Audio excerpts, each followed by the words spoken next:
CMRL Exalogic സാമ്പത്തിക ഇടപാട് കേസിൽ മുൻ മുഖ്യമന്ത്രിയുടെ മകൾ വീണ ഇഡിക്ക് മുന്നിൽ വീണ്ടും ഹാജരായി. രണ്ടാം തവണയാണ് വീണ ഇഡി ചോദ്യം ചെയ്യുന്നത്. 29-ന് ഹാജരാകാനായിരുന്നു ഇഡി അറിയിച്ചിരുന്നത്.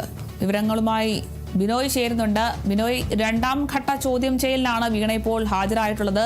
എല്ലാ രേഖകളും ശേഖരിച്ച ശേഷമാണ് ഇപ്പോൾ രണ്ടാം തവണയും വീണയെ ചോദ്യം ചെയ്യലിനായി ഇഡി വിളിപ്പിച്ചിരിക്കുന്നത്. വിശദാംശങ്ങൾ എങ്ങനെയാണ്? കഴിഞ്ഞ ദിവസമാണ് SFIOയുടെ റിപ്പോർട്ട് ഇഡിക്ക് ലഭിച്ചത്. അതിന് തൊട്ടു പിന്നാലെയാണ് വീണ്ടും വീണാറ്റിയെ ഇഡി അവരുടെ കൊച്ചി ഓഫീസിലേക്ക് വിളിച്ചു വരുത്തിയിരിക്കുന്നത്. രാവിലെയോടുകൂടി തന്നെ വീണ കൊച്ചിയിലെ ഇഡി ഓഫീസിൽ എത്തിച്ചേർന്നു. നിലവിലെ സാഹചര്യത്തിൽ SFIOയുടെ കൈവശമുണ്ടായിരുന്ന ചില രേഖകൾ, അതായത് SFIO ഒരു വർഷം മുമ്പ് വീണയെ ചെന്നൈയിൽ വിളിച്ചു വരുത്തി ചോദ്യം ചെയ്തിരുന്നു. അന്ന് CMRLും വീണയുമായി നടത്തിയ ഇടപാടുകൾ, ഒപ്പം തന്നെ അവരുടെ കമ്പ്യൂട്ടറുകളിൽ നിന്ന് ശേഖരിച്ച രേഖകൾ ഉൾപ്പെടെ 134 രേഖകൾ SFIOയുടെ കൈവശമുണ്ടായിരുന്നു. ആ രേഖകളെല്ലാം തന്നെ ഇഡിക്ക് കൈമാറി. ഈ രേഖകളുടെ അടിസ്ഥാനത്തിലുള്ള ചോദ്യം ചെയ്യലിലേക്കാണ് ഇപ്പോൾ ഇഡി കടക്കുന്നത്.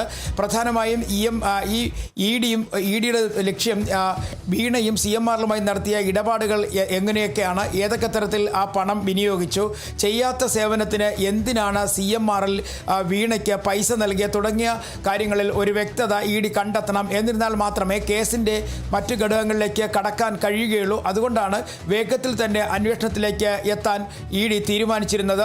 SFIOയുടെ രേഖകൾ കിട്ടി 24 മണിക്കൂറിനുള്ളിൽ തന്നെ ചോദ്യം ചെയ്യലിലേക്ക് കടക്കുന്നു എന്നുള്ളതാണ് ഏറ്റവും പ്രധാനപ്പെട്ട കാര്യം. ഇന്നലെ വൈകുന്നേരത്തോടു കൂടിയായിരുന്നു SFIO അവരുടെ രേഖകൾ ഹാർഡ് ഡിസ്കിലാക്കി മുദ്രവെച്ച കവറിൽ കോടതിക്ക് മുന്നിൽ എത്തിച്ചത്. കോടതി പിന്നീട് അത് ഇഡിക്ക് കൈമാറുകയായിരുന്നു. ഈ രേഖകൾ കിട്ടിയ ഉടൻ തന്നെ വീണയുമായി ഇഡി അധികൃതർ സംസാരിച്ചു. ഇന്ന് തന്നെ ഹാജരാകാൻ കഴിയുമെങ്കിൽ ഹാജരാകാനായിരുന്നു നിർദ്ദേശം. തുടർന്നാണ് വീണ ഇഡിക്ക് മുന്നിൽ ഇപ്പോൾ ഹാജരായിരിക്കുന്നത്. എന്തായാലും ഇതുമായി ബന്ധപ്പെട്ട അന്വേഷണങ്ങൾ വളരെ വേഗത്തിൽ പുരോഗമിക്കുന്നു എന്ന് തന്നെ പറയേണ്ടി വരും.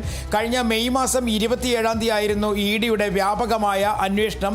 ബംഗളൂരുവിലും ഒപ്പം തന്നെ കേരളത്തിലും വിവിധ സ്ഥലങ്ങളിലായി, അതായത് 13 ഇടങ്ങളിലാണ് അന്ന് ഇഡി ഈ CMRLന് മാസപ്പടി കേസുമായി ബന്ധപ്പെട്ടുള്ള തിരച്ചിൽ നടത്തിയത്. ഇതിൽ നിന്നും തിരുവനന്തപുരത്തെ പ്രതിപക്ഷ നേതാവിൻ്റെ വീട്ടിൽ വെച്ചാണ് അന്ന് ഇഡി ഒരു പ്രാഥമികഘട്ട ചോദ്യം ചെയ്യൽ വീണയെ നടത്തിയിരുന്നു. അതിന് തൊട്ട് പിന്നാലെ അവരുടെ കൈവശത്ത് നിന്നും കുറേ രേഖകളും സമാഹരിച്ചിരുന്നു. അതായത് ബാങ്ക് ലോക്കറിൻ്റെ ഉൾപ്പെടെയുള്ള രേഖകളായിരുന്നു അന്ന് സമാഹരിച്ചത്.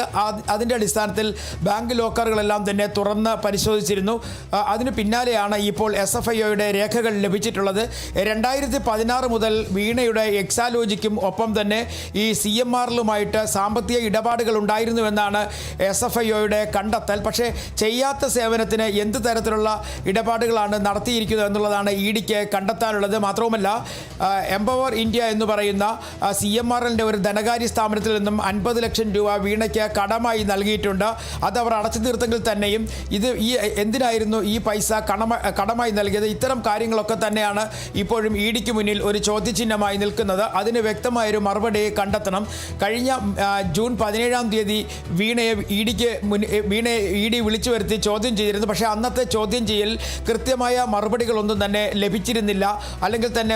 അല്ലെങ്കിലും വീണ നൽകിയ മറുപടികളിൽ പലതും പൊരുത്തക്കേടുകളുണ്ടായിരുന്നു എന്നാണ് ഇഡിയുടെ അന്ന് പുറത്തുവിട്ടിരുന്ന വിവരങ്ങൾ. അതേസമയം ഇപ്പോൾ വീണ്ടും കൃത്യമായ രേഖകൾ ഇഡിക്ക് ലഭിച്ചിരിക്കുന്നു. ഇതിൽ CMRലും ഒപ്പം തന്നെ എക്സാലോജി കമ്പനിയുമായി നടത്തിയിരിക്കുന്ന കത്തിടപാടുകൾ, മെയിൽ ഇടപാടുകളൊക്കെ തന്നെ ഉണ്ട്. ഈ ഇമെയിൽ ഇടപാടുകൾ അധികവും സാമ്പത്തിക ഇടപാടുകൾ സംബന്ധിച്ചുള്ളതാണ്. ഒരു മാസം എന്തിനാണ് വീണയ്ക്ക് 8 ലക്ഷം രൂപ നൽകിയത്? 3 ലക്ഷം രൂപ വീണയ്ക്കും 5 ലക്ഷം രൂപ എക്സാലോജിക് എന്ന് പറയുന്ന കമ്പനിക്കുമാണ് CMRL നൽകിക്കൊണ്ടിരുന്നത്. എന്തിനാണ് ഇത്തരത്തിലൊരു സാമ്പത്തിക സഹായം വീണയ്ക്ക് CMRL നൽകിയിരുന്നത്? ഇത്തരം കാര്യങ്ങളിലൊക്കെ തന്നെ മറുപടി കണ്ടെത്തേണ്ടതായിട്ടുണ്ട്. അതുകൊണ്ട് തന്നെ അന്വേഷണം വളരെ വേഗത്തിൽ പൂർത്തിയാക്കാനാണ് ഇപ്പോൾ ഇഡിയുടെ തീരുമാനം. SFIOയുടെ രേഖകളിൽ അധികവും ഈ സാമ്പത്തിക ഇടപാടുകൾ സംബന്ധിച്ച രേഖകൾ തന്നെയാണ്. കാരണം അന്ന് ചോദ്യം ചെയ്തപ്പോൾ അവർ നൽകിയിരുന്ന എല്ലാ വിവരങ്ങളും, അതിന് പിന്നാലെ SFIO വിവിധ സ്ഥലങ്ങളിലൊക്കെ പരിശോധന നടത്തിയിരുന്നു. ആ പരിശോധനയിൽ കിട്ടിയ വിവരങ്ങളും എല്ലാം തന്നെ ആ രേഖകളിൽ ഉൾപ്പെടുന്നുണ്ട്. അതുകൊണ്ട് തന്നെ ഒരു വിശദമായ ചോദ്യം ചെയ്യലിലേക്ക് കടക്കുമെന്ന് തന്നെ പറയാൻ കഴിയും. നമുക്ക് 10:30-ക്കാണ് വീണയോട് EDയുടെ കൊച്ചി ഓഫീസിൽ ഹാജരാകാൻ പറഞ്ഞിരുന്നത്. പക്ഷേ അതിനും നേരത്തെ തന്നെ അവർ ഓഫീസിൽ എത്തിയിരുന്നു. മാത്രവുമല്ല കഴിഞ്ഞ പ്രാവശ്യം 8.5 മണിക്കൂറോളം ചോദ്യം ചെയ്തിരുന്നു. 120-ലധികം ചോദ്യങ്ങളാണ് വീണയോട് ED ഉദ്യോഗസ്ഥർ ചോദിച്ചിരുന്നത്. ഈ ചോദ്യങ്ങളിലാണ് പ്രാപ്തമായ ഒരു ഉത്തരം വീണ നൽകാതിരുന്നത്, അല്ലെങ്കിൽ പല ഉത്തരങ്ങൾക്കും പൊരുത്തക്കേടുകൾ ഉണ്ടായിരുന്നു എന്നാണ് EDയുടെ കണ്ടെത്തൽ. എന്തായാലും ഇന്ന് ഒരു കൃത്യമായ ചോദ്യം ചെയ്യലിലേക്ക്, പ്രത്യേകിച്ചും രേഖകൾ കൈവശം വെച്ചുകൊണ്ടുള്ള ഒരു ചോദ്യം ചെയ്യലിലേക്ക് ED കടക്കുന്നു എന്നുള്ളതാണ് ഒരു പ്രധാനപ്പെട്ട കാര്യം. മാത്രവുമല്ല EDയെ സംബന്ധിച്ചിടത്തോളം ഇത് അവരെ ഒരു അഭിമാന കേസ് കൂടിയാണ്. കാരണം മെയ് 27-ാം തീയതി പ്രതിപക്ഷ നേതാവ് പിണറായി വിജയൻ്റെ വീട്ടിൽ വീണയുടെ വിവരങ്ങൾ തേടി എത്തിയിരുന്നു ED സംഘം. അന്ന് ED സംഘത്തെ തടയുകയും അവരെ ആക്രമിക്കുകയൊക്കെ ചെയ്തിരുന്നു. തുടർന്ന് EDയുടെ ഡയറക്ടർ തന്നെ നേരിട്ട് കൊച്ചിയിൽ എത്തിയതിനു ശേഷം ഈ കേസുമായി ബന്ധപ്പെട്ട വിവരങ്ങളെക്കുറിച്ചുള്ള ഒരു ചർച്ച നടത്തിയിരുന്നു. അതിന് പിന്നാലെയാണ് ചോദ്യം ചെയ്യൽ വേഗത്തിലാക്കാൻ ED തന്നെ തീരുമാനിച്ചത്. ഇതിനിടയിൽ CMRL 2 പ്രാവശ്യം EDയുടെ ചോദ്യം ചെയ്യൽ ഒഴിവാക്കണമെന്ന് പറഞ്ഞ സിംഗിൾ ബെഞ്ചിനെയും ഒപ്പം തന്നെ ഡിവിഷൻ ബെഞ്ചിനെയും ഒക്കെ സമീപിച്ചിരുന്നെങ്കിൽ തന്നെയും EDക്ക് അനുകൂലമായിരുന്നു ഈ 2 കോടതികളുടെയും വിധി. അതുകൊണ്ട് തന്നെ വേഗത്തിൽ ചോദ്യം ചെയ്യൽ പൂർത്തിയാക്കാനാണ് ഇപ്പോൾ EDയുടെ നീക്കം.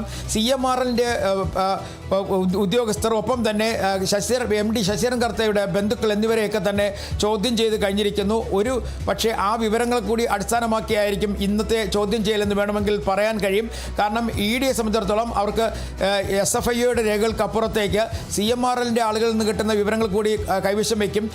ഇത് ഒരു ഇൻട്രീം സെറ്റിൽമെൻറ്റിന് വേണ്ടി ആദായനികുതി വകുപ്പിൻ്റെ മുന്നിൽ എത്തിയപ്പോഴാണ് ഈ CMRLൻ്റെ സാമ്പത്തിക ഇടപാടുകളിൽ ക്രമക്കേട് കാണുന്നതും ഒപ്പം തന്നെ എക്സാലോജിക് എന്ന് പറയുന്ന കമ്പനിക്ക് ചെയ്യാത്ത സേവനത്തിന് തുക നൽകിയതായി കണ്ടെത്തിയതും. പലപ്പോഴും ഈ തുക ഓരോ മാസവും ആണ് നൽകിയിരുന്നത്. അതുകൊണ്ട് തന്നെയാണ് ഇതൊരു മാസ ഇടപാടുകളായി അല്ലെങ്കിൽ മാസപ്പടിയായിട്ട് ഈ കേസ് പിന്നീട് വ്യാഖ്യാനിക്കപ്പെടുകയും ചെയ്തത്. നിലവിലെ സാഹചര്യത്തിൽ വീണയെ സംബന്ധിച്ചിടത്തോളം വീണയ്ക്ക് ഇത് നിർണായക ദിവസങ്ങൾ എന്ന് തന്നെ വേണമെങ്കിൽ പറയാൻ കഴിയും. കാരണം എക്സാലോജിക്കും CMRLുമായിട്ടുള്ള ഇടപാടുകൾ അവർ സമ്മതിക്കുന്നുണ്ട്. പക്ഷേ സാമ്പത്തിക ഇടപാട് സംബന്ധിച്ചുള്ള രേഖകൾ അവർ നൽകാൻ വിസമ്മതിക്കുന്നതിനൊപ്പം തന്നെ ആ രേഖകൾ ED കണ്ടെത്തിയിട്ടുണ്ടെങ്കിൽ അത് വലിയ തരത്തിലെ കുരുക്കായി വീണയ്ക്ക് മാറും. ശരി, വ്യക്തമാണ്. എന്തായാലും 2ാം ഘട്ട ചോദ്യം ചെയ്യലാണ് ED നടത്തുന്നത്. വീണ ഹാജരായിട്ടുണ്ട്. 29-ന് ഹാജരാകാനായിരുന്നു ED അറിയിച്ചത്. എന്തായാലും 2ാം ഘട്ട ചോദ്യം ചെയ്യലാണ്. ആദ്യഘട്ട ചോദ്യം ചെയ്യൽ മൊഴിയിൽ ചില പൊരുത്തക്കേടുകളുണ്ട് എന്ന് മനസ്സിലാക്കിയ ശേഷം ED കൂടുതൽ തെളിവുകളൊക്കെ ശേഖരിച്ച് ബാങ്ക് അക്കൗണ്ടുകളുടെയൊക്കെ രേഖകളും ശേഖരിച്ച് SFIയുടെ പക്കലുള്ള രേഖകളും ഒക്കെ ശേഖരിച്ച ശേഷമാണ് ഈ ഒരു 2ാം ഘട്ട ചോദ്യം ചെയ്യൽ നടത്തുന്നത്. കൂടുതൽ ശക്തമായ നടപടികളിലേക്കൊക്കെ കടക്കാൻ തന്നെയാണ് EDയുടെ തീരുമാനം. എന്തായാലും 2ാം ഘട്ട ചോദ്യം ചെയ്യലിന് വേണ്ടി വീണ ED ഓഫീസിൽ ഹാജരായിരിക്കുകയാണ്. കൂടുതൽ വിവരങ്ങൾ നൽകിയത് DB നോയാണ്.